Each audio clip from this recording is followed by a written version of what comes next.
Now let us discuss the concept of focal length and radius of curvature.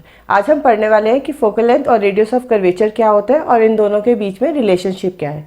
ये दोनों terms हम जो discuss कर रहे हैं, basically we are discussing the focal length and radius of curvature for spherical mirrors. हमने एक separate video अलग से बनाई है जिसमें कि हमने स्फेरिकल मिरर से रिलेटेड सारी टर्म्स को एक्सप्लेन किया हुआ है। आप उस वीडियो को देख के बाकी सब टर्म्स के बारे में अपनी नॉलेज को इंक्रीज कर सकते हो। अब हम डिस्कस कर रहे हैं basically focal length and radius of curvature.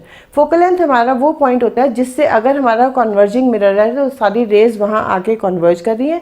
अगर हमारा एक डाइवर्जिंग मिरर है तो हमें लगता है सारी रेज वहाँ से निकल के आ रही हैं। उस पॉइंट को हम फोकल लेंथ फोकस बोलते हैं और फोकस का पोल से जो डिस्टेंस है उसको हम फोकल लेंथ बोलते हैं and it is denoted by F. और जब भी कभी हमारा F is the focal length. अब हम बात करते हैं रेडियस ऑफ कर्वेचर की। आपको ये अच्छे से पता है कि जो भी स्फेरिकल मिरर है वो एक स्फीयर का पार्ट है। मतलब हमारे पास एक पूरा हॉलो स्फीयर था जिसमें से हमने एक पीस कट किया, फिर हमने उसकी एक सरफेस को पॉलिश किया तो वो एक स्फेरिकल मिरर बन गया। तो अब ये जो स्फेरिकल मिरर है, जिस स्फीयर का ये पार्ट था, उसका जो रेडियस है उसको हम रेडियस ऑफ कर्वेचर बोलते हैं and it is denoted by R. R is basically radius of curvature.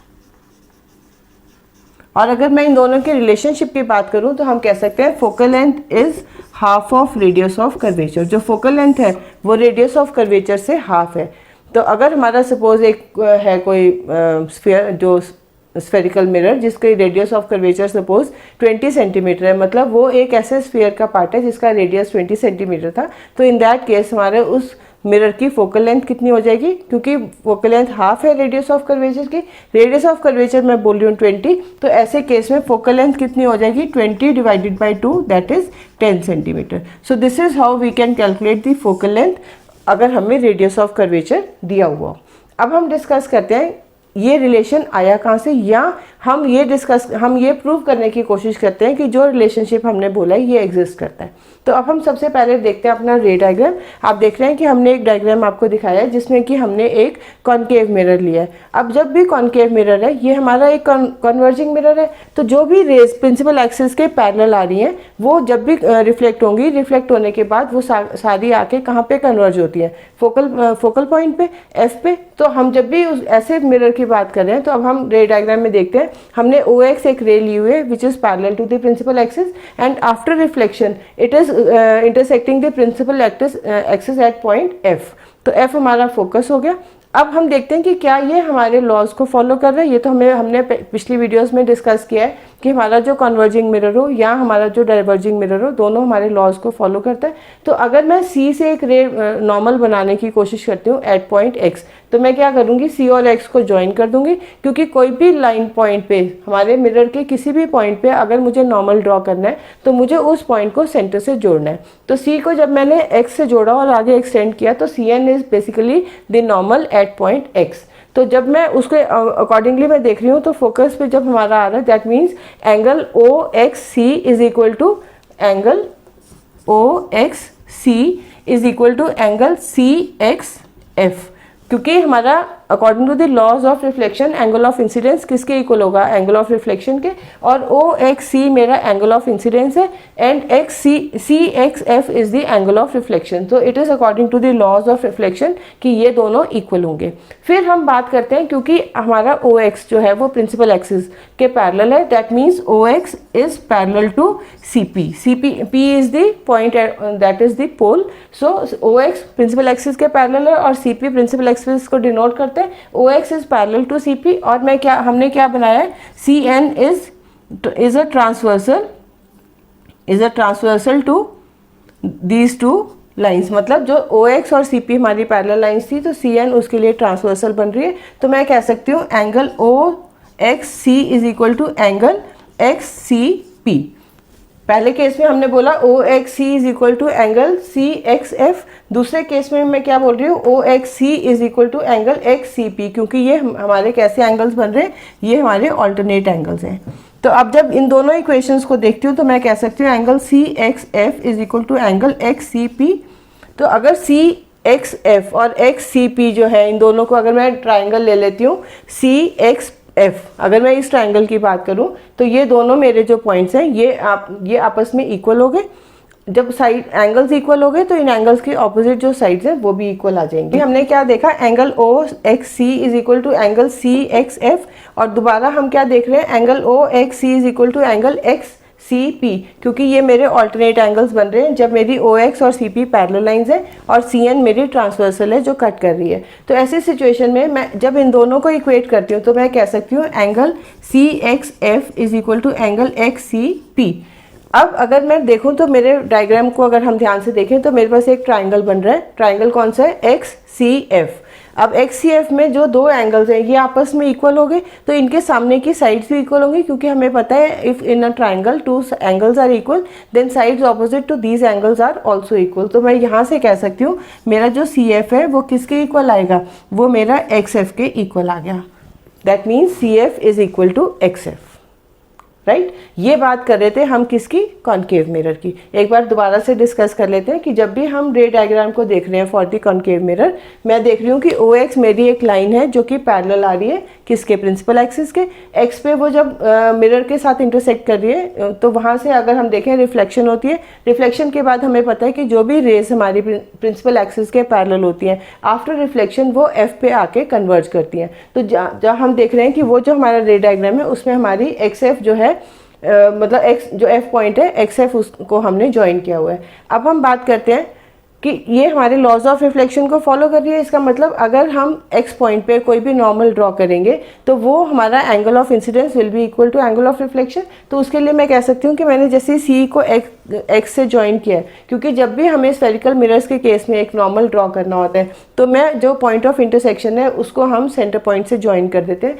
तो सी को एक्स से ज्वाइन करके आगे एक्सटेंड करती हूँ तो सी एन मेरा एक नॉर्मल हो गया at point X, and according to the laws of reflection angle O X C is equal to angle C X F. तो उसके बाद मैंने क्या देखा कि मेरी जो लाइन है ओ एक्स और सी पी दोनों पैरेलल है, क्योंकि सी पी मेरी प्रिंसिपल एक्सिस को डिनोट कर रही है और ओ एक्स मेरी रे है, और हमने बोला कि हमारी रेज जो है वो प्रिंसिपल एक्सिस के पैरेलल आ रही हैं, और सी एन मेरा ट्रांसवर्सल बन रही है। तो उसको देखते हुए मेरा angle O X C is equal to angle X C P, ये मेरे ऑल्टरनेट एंगल्स बन रहे हैं। तो अब इन दोनों इक्वेशंस को अगर मैं देखूं तो मैं ये कह सकती हूँ एंगल सी एक्स एफ जो मेरा यहाँ था और जो यहाँ था ये दोनों आपस में इक्वल है। फिर मुझे पता है कि अगर एक ट्राइंगल है उसमें बेस एंगल्स इक्वल होंगे तो उनके सामने की साइड्स भी इक्वल होंगी। तो मैं कह सकती हूँ सी एफ किसके इक्वल है, एक्स एफ के। अब हम बात करते हैं कॉन्वेक्स मिरर की। तो अब आप जो रे डायग्राम देख रहे हैं उसमें हम एक कॉन्वेक्स मिरर दिखा रहे हैं। अब कॉन्वेक्स मिरर में क्या होता है, ये हमारा एक डाइवर्जिंग मिरर है। अब इस केस में क्या हो रहा है कि जैसे रेज पैरेलल हैं प्रिंसिपल एक्सिस के ऊपर, इसके ऊपर फॉल कर रही हैं एक्स पॉइंट पे। अब वहीं फिर से वही बात हुई कि हमारे लॉज ऑफ रिफ्लेक्शन फॉलो होंगे, तो रिफ्लेक्शन के बाद रेज हमारी डाइवर्ज होंगी। अगर हम उस रे को पीछे एक्सटेंड करते हैं तो वो पॉइंट एफ पे आके मीट कर रही है, उसको हम फोकल पॉइंट बोलेंगे, और C is the centre of curvature.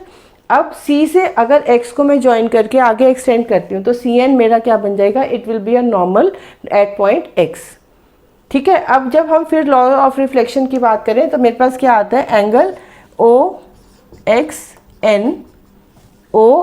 N is equal to angle N X Y, क्योंकि मेरा एंगल ऑफ इंसिडेंस क्या है ओ एक्स एन और एंगल ऑफ रिफ्लेक्शन क्या है एन एक्स वाई, ये दोनों इक्वल होंगे according to the laws of reflection. अब फिर मैं देखती हूँ कि मेरी ये जो लाइंस हैं, अगर मैं देखती हूँ कि मेरे पास जो ओ एक्स लाइन है वो मेरी प्रिंसिपल एक्सिस के पैरेलल है और मेरी जो सी एन है वो एक ट्रांसवर्सल है जो उसको कट कर रही है, तो वो मेरे कॉरेस्पॉन्डिंग एंगल्स इस केस में इक्वल होंगे। तो मेरा एंगल ओ एक्स एन